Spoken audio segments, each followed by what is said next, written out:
Friends வாங்கம்மா கனிப்பீம் channel. இப்போ ஆட்டு ஈரல் வாங்கியிருக்கோம். இப்போ ஈரல் கிரேவி செய்ய போகிறோம். எப்படி செய்யலாம்னு வாங்க பார்க்கலாம்.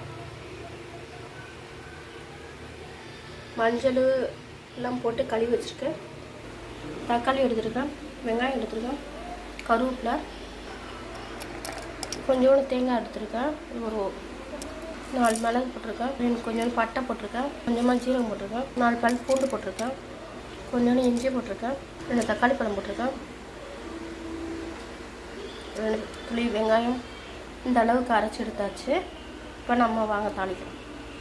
எண்ணெய் ஊற்றியாச்சு. இப்போ பட்டையும் போட்டுக்கலாம், கருவேப்பிலை போட்டுக்கலாம், வெங்காயம்,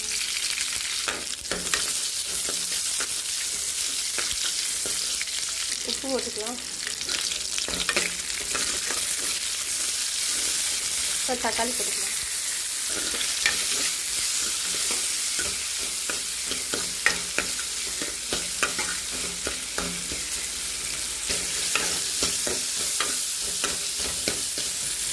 மஞ்சள் தூள் போட்டுக்கலாம், மிளகாத்தூள் போடலாம், தனியாத்தூள் போட்டுக்கலாம், கொஞ்சம் கரம் மசாலா கொஞ்சம் போட்டுக்கலாம். நல்லா வதக்கிடலாம்.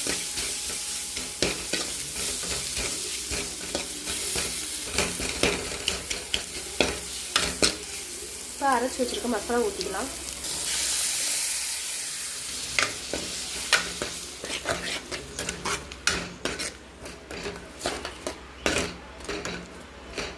நல்லா இதுவாகட்டும், பச்சை வடை போகட்டும். நல்லா கொதி வந்துடுச்சு. இப்போ வந்து ஆட்டு ஈரலை போட்டுக்கலாம்.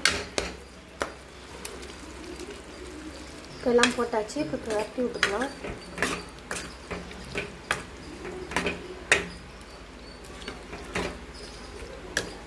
கொஞ்சம் போல் தண்ணி ஊற்றிக்கலாம். வேகிறதுக்கு போல் தண்ணி ஊற்றிக்கலாம்.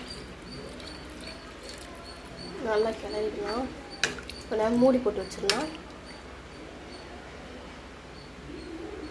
நல்லா கொதி வந்துருச்சு. பாருங்கள் எவ்வளோ மனமாக நல்லா இருக்குன்ட்டு. சூப்பராக கலர்ஃபுல்லாக இருக்குது பாருங்கள். பார்க்கவே எவ்வளோ அழகாக இருக்குது பாருங்கள். இது மாதிரிலாம் குழந்தைங்களுக்கு செஞ்சு கொடுத்தா குழந்தைங்கள் வந்து இன்னும் அடிக்கடி உடம்பு சரியில்லாமல் போகாது. உடம்புக்கு வந்து எடுத்து குழந்தைங்க சாப்பிடாட்டாலும் நம்ம சாப்பிட வைக்கணும்.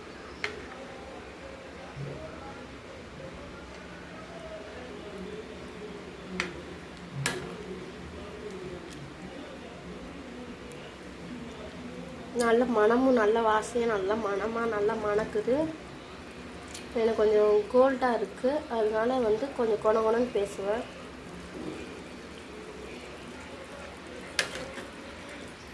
நல்லா வெந்துருச்சு பாருங்கள். இந்த பாருங்கள் ஈரல்லாம் வெந்துருச்சு.